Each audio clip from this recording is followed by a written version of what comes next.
Hi everyone, it's me, Dustin. I just have one concern that I'm worried about that no one barely is talking about. A lot of people like me are talking about it on Instagram and stuff, but it's not going further enough in the messaging, and not enough people are sharing it that, people don't know this problem is coming.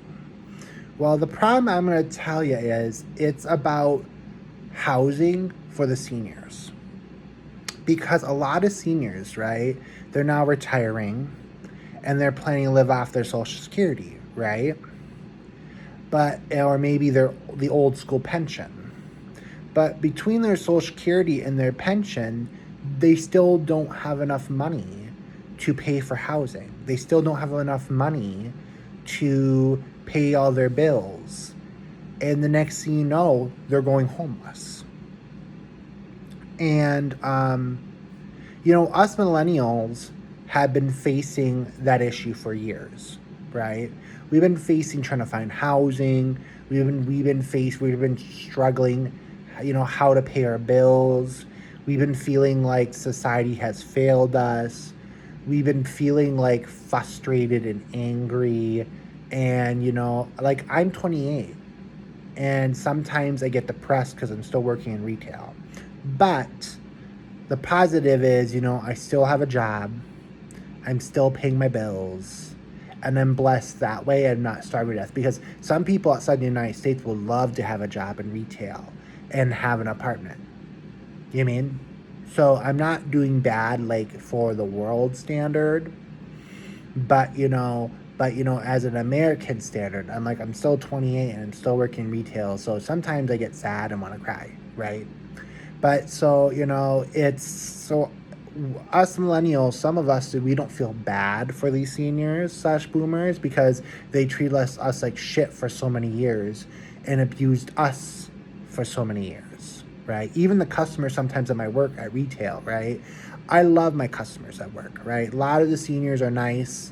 They understand. But then you have the some of the ones that they don't give a shit what we say. They emotionally abuse us. You know what I mean? So you're like, well, Dustin, why should you care about these people, right? Well, we don't want all these vulnerable people that can't work anymore just laying out, dying, and starving on the street, right?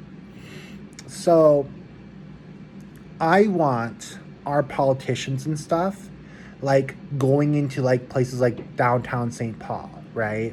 For example, buying out all these old like office buildings, right? That technically that we don't need anymore. We're like in the 21st century, you know, we do not need office buildings anymore when like we can all work from home. Like those kind of jobs.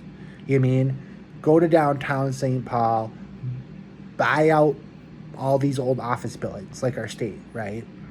Or our federal government, and slowly convert them into like multiple level nursing homes. So every level of the nursing home can have a cafeteria, a fitness center in the middle of the building, right? Because in the middle of the skyscraper, you can't really do nothing with. So in the middle of the skyscraper, put the old skyscraper level, put a lunchroom, put a fitness center, and put like a little minute clinic thing. And then put the one bedroom apartments or that the seniors can live in around it. You know what I mean? And then turn all these kind of and kind of cookie cutter that with all in like all the old office buildings in like downtown Minneapolis and downtown St. Paul.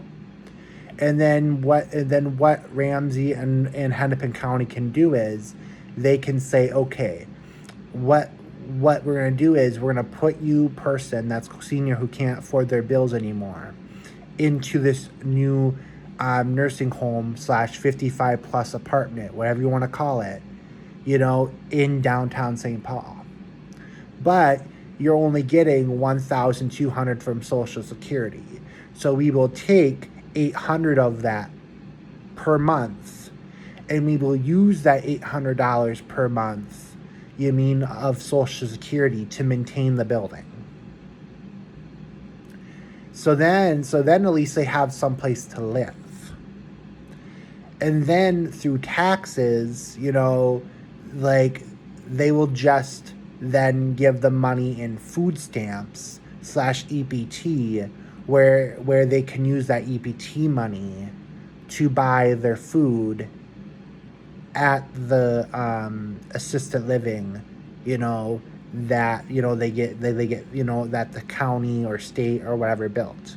Because if we don't, so then all these buildings in downtown Minneapolis and downtown St. Paul are repurposed.